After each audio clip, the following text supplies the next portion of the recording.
if this exploration starts, then stops because of lack of viability, who carries the can?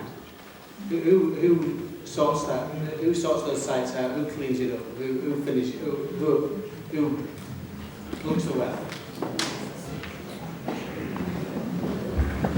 Well, the operator has to have enough money to abandon the wells. That's one of the things that we check before we sign off on the well. Can the speaker speak into the microphone? We'll just can't hear. Sorry. One of the things that we check before we agree to a well is that the company has enough money to abandon the well. Well, one of the proposals that's mooted in some of the regulations is that there will be a fund, an industry-based fund. I think UCO have talked about this, which is presumably levied on existing wells. Has that been established yet? Is that something we're likely to see? It is a key concern what will happen either in the early days or later down the line if somebody abandons a well.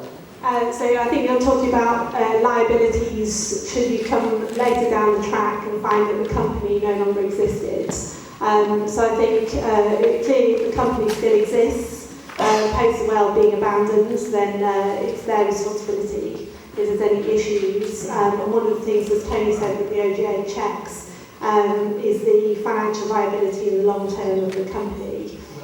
The UCO scheme... Yes.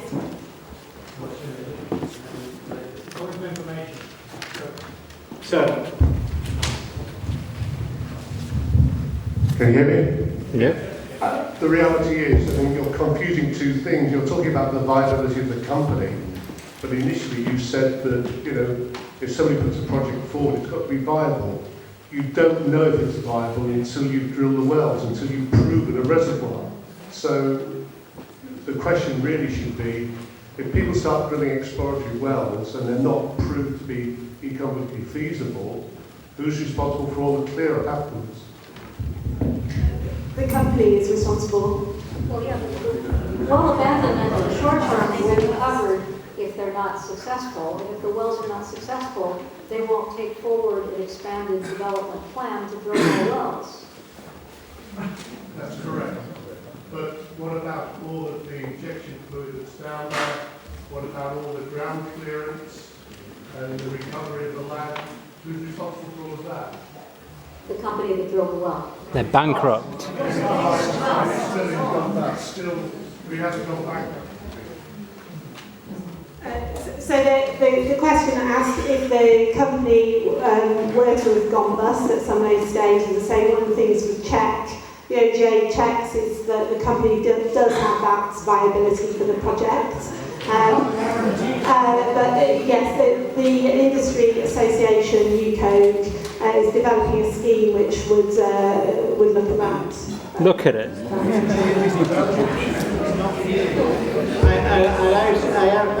I absolutely agree that we need more detail and make sure we have got this fund in place. But certainly when this moves into scale. If there's no consensus across the panel, the decision as to who phase can't be there. If Third Energy in this instance hasn't got the funding to close and abandon the well properly, then who picks up that slack? Because clearly nobody on the panel has answered yet. They keep saying they will do it themselves. No, sir, if I could just say, there will be an industry fund. That's exactly what happens in the USA.